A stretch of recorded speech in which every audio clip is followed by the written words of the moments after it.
ఇక్కడ వాళ్ళంతా aggressive sir చాలా సేపటికి మా వైపు చూశారు సార్, చాలా సేపటి నుంచి మైక్ అడుగు తీస్తారే సార్, మీరు అటు ఇటు కాదు సార్, మా వైపు కూడా చూడండి సార్. సార్ మా దగ్గర కూడా మేము కూడా థర్డ్ లార్జెస్ట్ పార్టీ సార్. అవకాశం వచ్చినప్పుడు తప్పకుండా ఇస్తా సార్. అట్లా సార్ మాది వారు స్పెసిఫిక్ గా భారతీయ జనతా పార్టీ పేరు తీసుకున్నారు సార్. గౌరవ సభ్యులు honourable member say about this sir. Sir sir court sir this is the house sir. ఇక్కడ గౌరవమైనటువంటి సభలో ఇలాంటి పచ్చి అబద్ధాలు మాట్లాడడం సబబు కాదు సార్. ఇది చాలా అన్యాయం.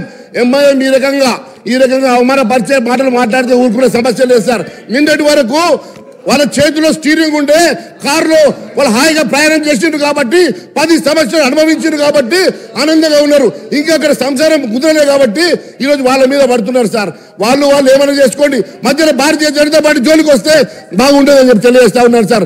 భారతీయ జనతా పార్టీ ఎప్పుడు కూడా బాబ్రీ మసీద్ డిమాలిషన్ లో మా పాత్ర లేదు, అనవసరంగా బాబ్రీ మసీద్ ఇష్యూలు ఇక్కడ తీసుకురావడం మంచిది కాదు అని చెప్పి తెలియజేస్తా ఉంది సార్. అంతేకాకుండా సార్ మొన్న కూడా గౌరవ ఉప ముఖ్యమంత్రి గారు మొన్న మాట్లాడుతూ ఎక్కడ కూడా మేనిఫెస్టోలో ఎక్కడ కూడా మరి నిరుద్యోగ వృద్ధి పెట్టలేదన్నారు సార్.